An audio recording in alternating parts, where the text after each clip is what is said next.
Buenas noches, Andalucía, ¿cómo estáis? Bienvenidos, esto es Andalucía Debate. Yo estoy encantado de estar aquí, de iniciar una semana más con todos vosotros. Es nuestra 9ª semana, ya llevamos 2 meses y una semanita que comienza hoy. Después del puente, del macropuente, del acueducto, de lo que queráis llamar, vamos a encarar lo que ya viene a ser la recta final de este año, de 2011, que va a traer muchas novedades. Entre otras, nuevo gobierno, así de claro. Ya esta mañana, ahora, bueno, lo mejor es que nos lo vayan comentando ellos mismos. Juan Carlos Jiménez Laz, ¿cómo estás? Buenas noches. ¿Qué tal? Buenas noches, Agustín. Pues sí, sobreviviendo al puente acueducto, como queramos decirlo. Sí. Perfecto. Vamos a hablar de ese tema a continuación, pero también esta mañana ya se sabía algún nombre, ¿no? Ya sí, Mariano Rajoy, presidente de Congreso y Senado, ¿no? Por fin, ¿no? Bueno, y ya también a la espera del anuncio de la estructura de gobierno y definitivamente también ya de los ministros, ¿no?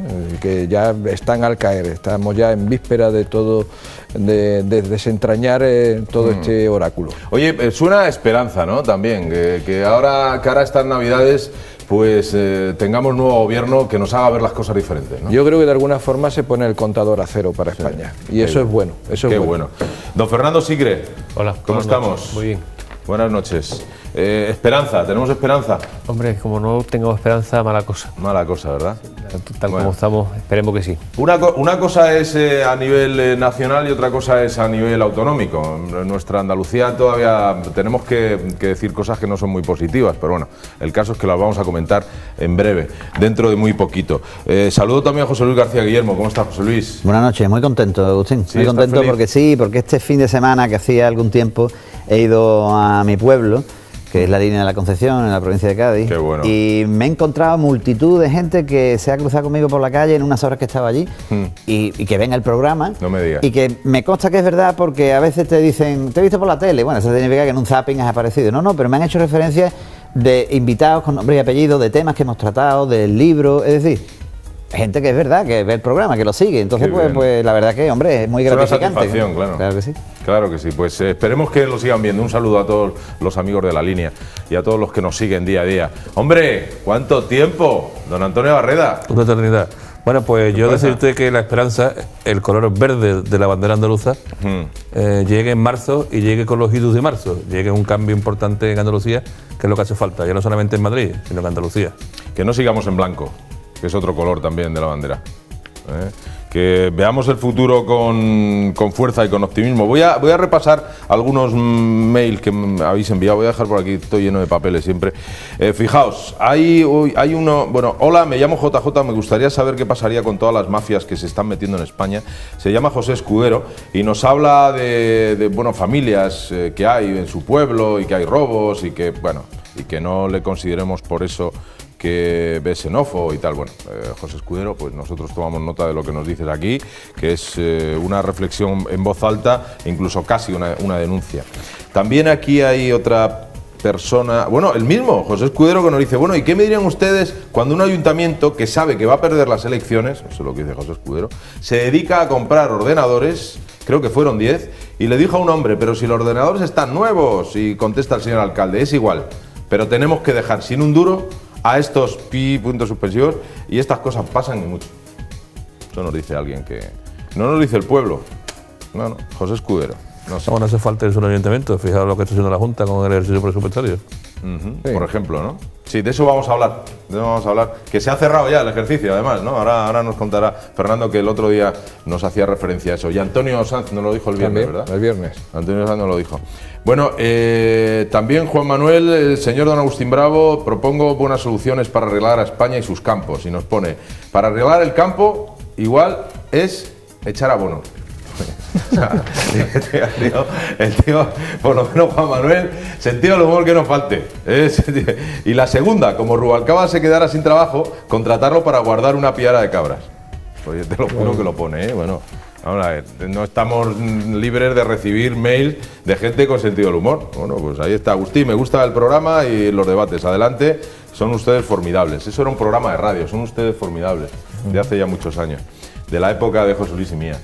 De Juan Carlos no, porque es más joven. Gracias. Sí. Juan Carlos más joven. No desvelemos, Pero no desvelemos. hemos escuchado ese programa. Sí, sí. Bueno, y ya por último, por aquí, María Casas López. María, hemos recibido tu mail y nos hablas, dice, no he podido sentir más que indignación cuando he leído como titular en vuestro programa el fin del enchufismo. Bueno, te decimos que nosotros no recordamos haber emitido ese titular en ningún momento. Hemos hablado del enchufismo, de la ley de reordenación, etcétera, etcétera. Dice que yo soy una de esas miles de personas a las que se nos está llamando enchufados porque es más fácil atacar al indefenso. ¿De verdad ustedes creen que con un sueldo que ni siquiera llega a los 1.000 euros somos unos enchufados?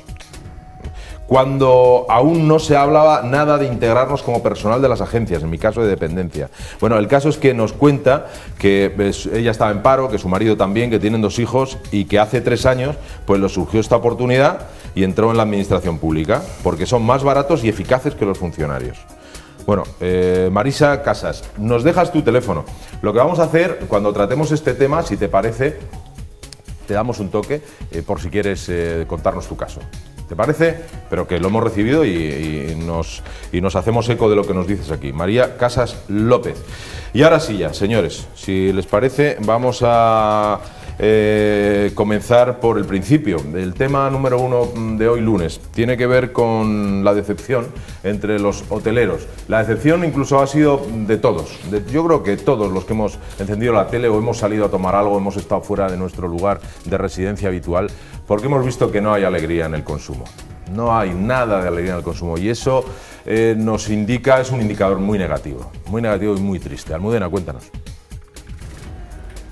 Hola, muy buenas noches, Agustín, buenas noches a todos. Terminamos este acueducto Puente de la Inmaculada y de la Constitución con cifras nada alentadoras para el sector turístico, y es que el sector hotelero ha registrado cifras en torno a las que registra normalmente un fin de semana. Sierra Nevada es la única que se salva con una ocupación en torno al 70%. La crisis económica, la cercanía de la Navidad y los días festivos que han caído en martes y en jueves han diluido estos días de descanso. El sector turístico cerró ayer un puente que no ha estado a la altura de lo que se esperaba. La ocupación hotelera apenas ha situado entre el 65 y el 70%, un porcentaje más bajo incluso que cualquier fin de semana normal. Los días de fiesta de la primera semana de diciembre se basa exclusivamente en el turista español. La crisis, con 5 millones de parados, la proximidad de la Navidad y la mala disposición de los días festivos ha hecho que el puente se diluyera y ha dejado cifras de ocupación muy desalentadoras en destinos de interior como las sierras de Grazalema o Cazorla, tradicionalmente muy demandadas en estas fechas. La ocupación de estas 2 zonas en otros años han rozado el lleno y la ocupación ahora no ha llegado ni al 35%. En algunos hoteles ha habido incluso menos ocupación que en un fin de semana. El macropuente de la Constitución y la Inmaculada ha dejado un mal sabor de boca al sector turístico. Ha sido el peor puente de la última década. Sin embargo, no todos los destinos andaluces han salido igualmente parados. Sevilla, capital, ha capeado el temporal gracias al tirón de la final de la Copa Davis, que coincidió con el principio del puente. La zona que mejor se ha comportado, aunque no ha llegado al 70% de ocupación, ha sido Sierra Nevada. La falta de nieve en otras zonas y la ansia de los esquiadores que cogen las primeras oportunidades de practicar su deporte han propiciado unos resultados aceptables en la instalación invernal granadina. Y es que la crisis, los festivos en martes y en jueves han diluido el periodo vacacional de diciembre. Bueno, pues estaba yo comentando ahora mismo en las colas de este vídeo que yo es la primera vez que estoy viendo realmente la crisis cara a cara. Este puente para mí ha sido, creo que ha debido ser trágico para los hosteleros y para los hoteleros en general.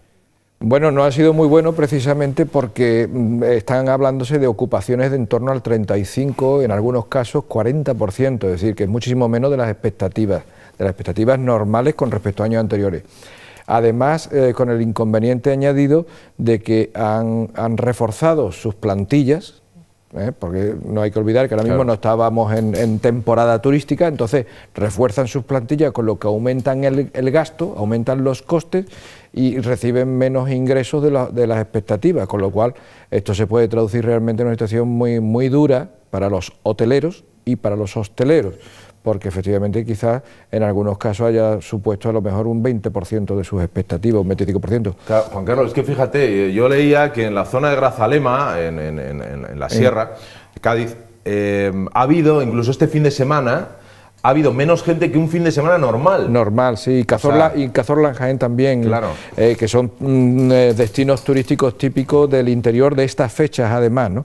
Esto también lo que destaca es otra cosa, es decir, que al final quizás el problema cara, digo, al turismo de este tipo de fecha, cara al turismo en España. No es tanto una cuestión de puentes o no puentes, como una cuestión de capacidad de consumo o no capacidad de consumo, porque los usuarios de este puente y por tanto los usuarios, clientes turísticos, no son personas del extranjero. Este puente es nacional, es decir, que por tanto iba a ser dedicado realmente al consumo interno, a los españoles. Y claro, puede mucho más la crisis. O sea, la crisis se ha hecho evidente en este puente. Esto es lo que nos está diciendo. Eso es. Yo la he visto muy cercana, Fernando. Sí, ahora el turista potencial de un puente entre semanas es turismo nacional y aquí hay dos problemas y yo creo que no hay que darle muchas más vueltas. Hay un problema de falta de expectativas y hay un segundo problema de reducción drástica de la renta disponible del ciudadano español. A pesar de que el presidente del gobierno, Rodríguez Zapatero, en su día dijo que bueno, que era de izquierda, entre otras cosas, bajar los impuestos, la presión fiscal en España es absolutamente alarmante y eso tiene una repercusión negativa, lógicamente, en la renta disponible. Al no haber renta disponible, no hay capacidad de gasto y los lugares públicos se quedan sin gente. Así es. A mí no me sorprende, que decir, estos datos a mí no me han resultado sorprendentes porque creo que es una cosa que se veía venir.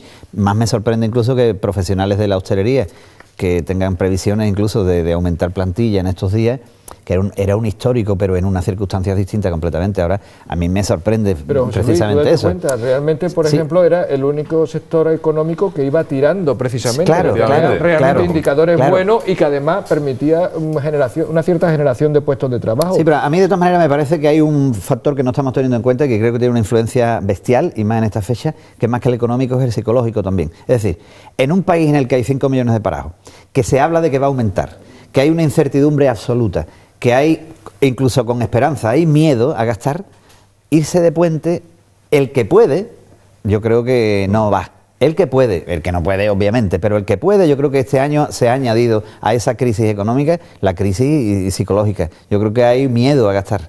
Y entonces eso creo que ha sido influyente. Sí, pero oye, la gente ha salido de su lugar de origen, quiero decir. Ha habido una operación salida, ¿eh? Sí, pero que lo comentamos aquí también.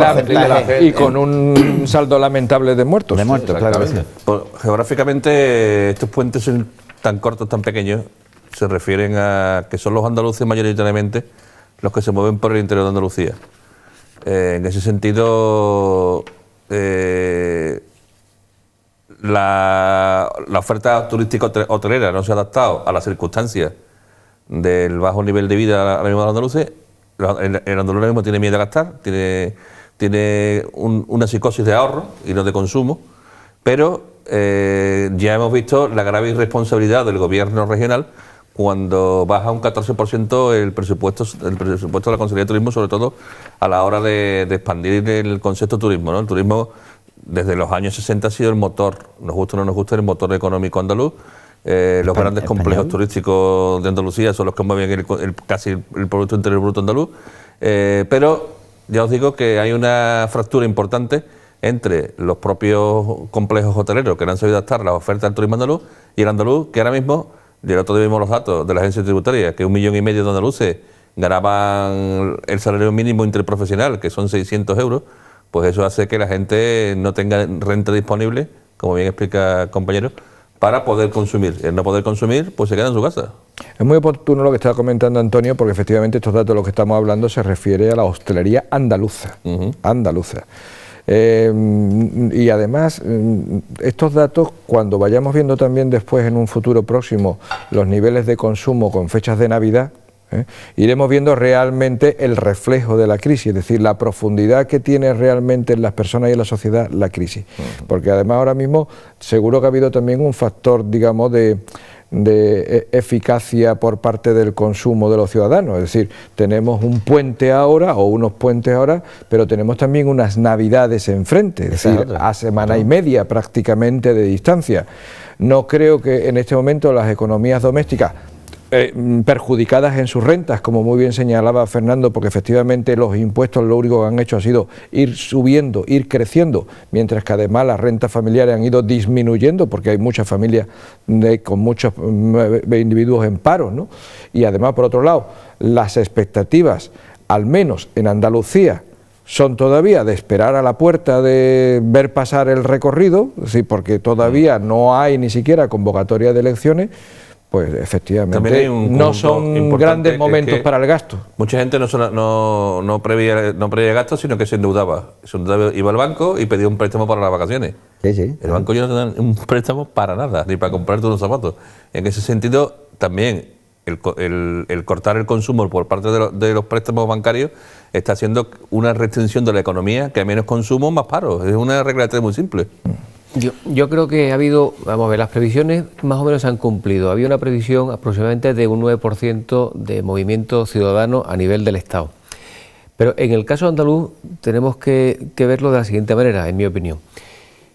Había dos opciones que eran Granada y Sevilla. Granada, por el hecho de la nieve, con turismo de todo el Estado, no turismo exclusivamente andaluz, por el hecho del esquí.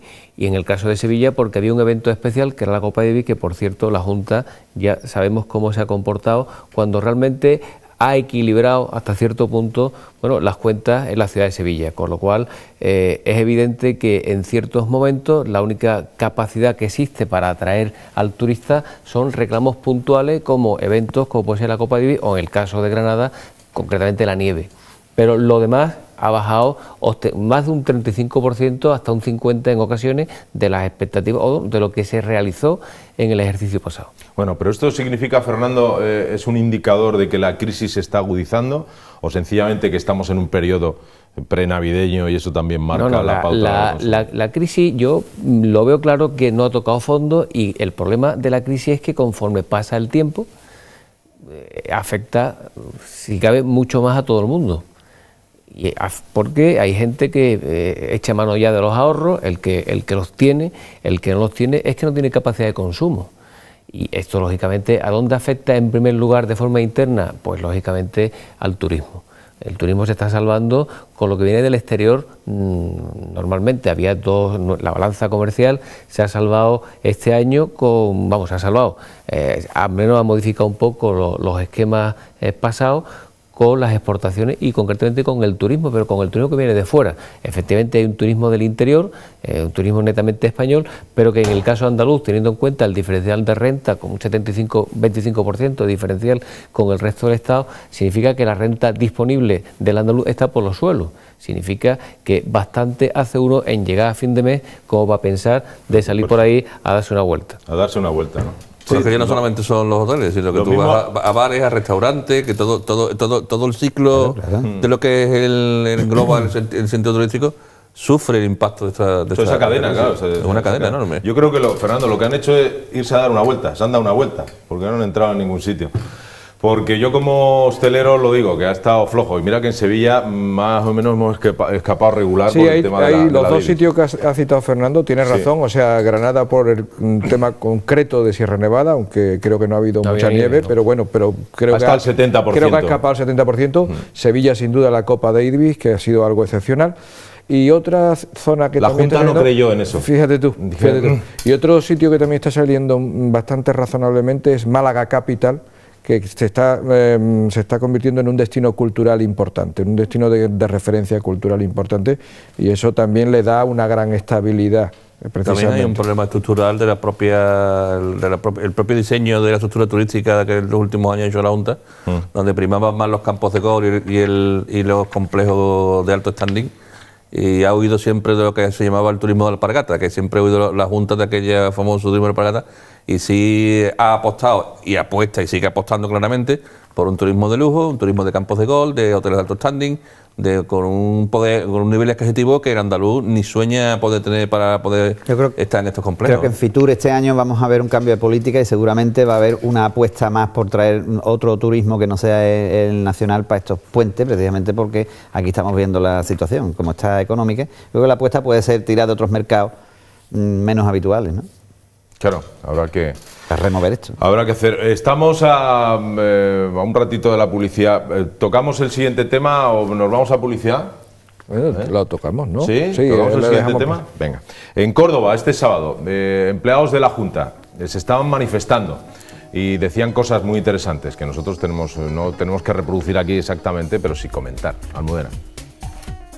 Los funcionarios andaluces han vuelto a echarse a la calle y lo han hecho en contra del sistema de reordenación del sector público andaluz y más conocida como la ley del enchufismo. Lo han hecho en Córdoba para explicarles a los ciudadanos en qué consiste este decreto ley de reordenación. Cabe recordar que los tribunales ya han anulado más de 6.000 cargos a dedo que pretendían incorporarse a la Junta de Andalucía. Los empleados de la Junta de Andalucía siguen con su lucha contra la reordenación del sector público andaluz y lo han vuelto a hacer con una manifestación convocada el pasado sábado en la capital cordobesa. Una caravana con el objetivo de informar a la ciudadanía que siguen reivindicando la igualdad en el acceso a la función pública. La ilegalidad engancha, la corrupción mata lo público, legalidad y transparencia en la administración son algunos de los lemas que se han podido leer en las pancartas que portaban los vehículos que han participado en este acto reivindicativo. El presidente de la Plataforma de Empleados Públicos de la Junta de Andalucía matizaba que esta situación no la han creado ni los laborales ni los empleados públicos, sino el gobierno andaluz con la aprobación de una ley que pretende colocar a cerca de 30.000 trabajadores por la puerta de atrás. Y es que el Tribunal Superior de Justicia de Andalucía ya ha paralizado la integración de enchufados en 5 de sus 6 agencias, en concreto en la Agencia Pública de Medio Ambiente y Agua, en la de Obra Pública, Servicios Sociales y Dependencia, en la Agencia Andaluza del Conocimiento, en la de las Instituciones Culturales y la del Servicio Andaluz de Empleo. En total, los tribunales han anulado de forma cautelar la integración de más de 6.000 laborales en las nuevas agencias públicas creadas por la Junta bajo el amparo de la Ley de Reordenación del Sector Público Andaluz. Don Antonio Barreda. Mira, esto es, para que lo entiendan los andaluces, es muy sencillo y muy fácil de explicar. Y vamos, es que hasta los propios tribunales le están diciendo a la Junta que el camino no es ese. La ley 6/85 de la función pública de la Junta te dice que la fórmula de acceso a la Administración General de la Junta de Andalucía son 3. Concurso, oposición y oposición. Basado en estos 3 principios, que es el principio constitucional de igualdad, mérito y capacidad, se produce una integración de un personal basado en una ley. Primero hicieron dos decretos leyes, después hicieron una ley, que es la ley 1/2010, en la que establece un protocolo de integración, y en las órdenes de integración dicen que este personal, cuando se integra a las agencias, como laboral de agencia, se será de aplicación el Estatuto Básico del Empleado Público. El Estatuto Básico del Empleado Público te dice que los únicos que son personal de la administración son funcionarios interinos laborales y personal y los funcionarios eventuales. O sea que la propia ley de la función pública andaluza, el propio Estatuto de los Empleados Públicos, dice quiénes son empleados públicos y quiénes no. O sea, lo que no puede hacer el gobierno de Andalucía es aprovechar unas órdenes de integración de un personal para dotarlos de unos derechos que no tienen. Primero, laborales de la agencia, y segundo, que le es de aplicación el Estatuto Básico del Empleado Público. Eso es lo que los jueces están diciendo, que ese no es el camino, que estos no son señores que pertenezcan a la función pública porque no han entrado por los principios de igualdad, mérito y capacidad, y no han entrado por una oferta pública de empleo regulada por un concurso de oposición o una oposición. ¿Se lo dice un solo juez o se lo dice varios? Lo dice el Tribunal Superior de Justicia en reiteradas sentencias. Que a los laborales y a los funcionarios de la Administración General de la Junta los pueden tener las agencias, pero que este personal externo de sociedades anónimas, de fundaciones, no puede, porque no es de la misma naturaleza jurídica que Llevan ya un año manifestándose. ¿Conseguirán algo? Hombre, como está la justicia, después de la dilatación en los años, nos podemos encontrar con sorpresas del Tribunal Supremo, del Tribunal Constitucional, que a mí me podrían dejar las carnes abiertas. Yo he visto sentencias del Tribunal Constitucional donde validaban oposiciones restringidas a la Junta de Andalucía por una sola vez. O sea, que yo no sé hasta qué punto, hasta qué extremo los tribunales de justicia, que esto es un proceso largo que van a durar bastantes años, darán la razón o no a la Junta. En principio ya los tribunales superiores de justicia le están indicando cuál es el camino. Sí, pero a mí, además de todo esto, lo que más me sorprende es la prácticamente nula capacidad política o nulo sentido político que está demostrando en este caso los responsables de la Junta de Andalucía, entendiendo por capacidad política o competencia política en el buen sentido de la palabra, es decir, o sea, de administración de los recursos públicos y de responsabilidad política también en el sentido de tener la habilidad, si me lo permitís, de que ante una decisión equivocada en un momento dado se pueda corregir precisamente pues por la intermediación de otro tipo de agentes sociales o de las directrices del Tribunal Superior de Justicia o los autos que ha habido también de otros tribunales, y entonces asumir un error, corregirlo y corregir el rumbo que se esté llevando. No, en este caso además el empecinamiento es terrible, con lo cual lo que están haciendo es cada vez enrocarse más, cada vez enquistar más la situación, a pesar de que efectivamente estamos asistiendo semanalmente desde hace un año a una manifestación constante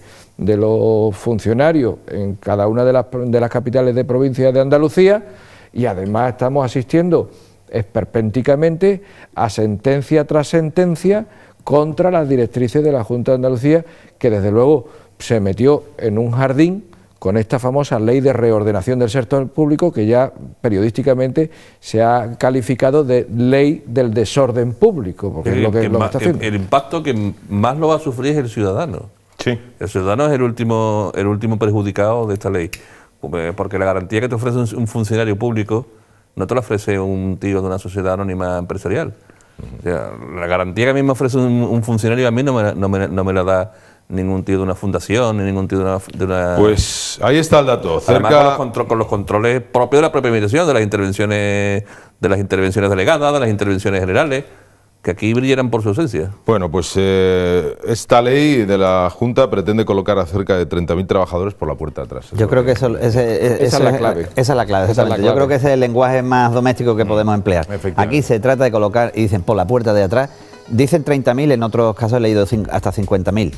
¿Por qué? Porque hemos hablado muchas veces. Hay que fidelizar el voto, hay que tener a arroparse en los cargos con tu gente, y ahora mismo pues necesitan hacerlo de la manera que sea. Pues nosotros ahora mismo lo que os vamos a pedir es que no os mováis, porque hacemos la primera pausa publicitaria. Regresamos inmediatamente aquí en Andalucía Debate.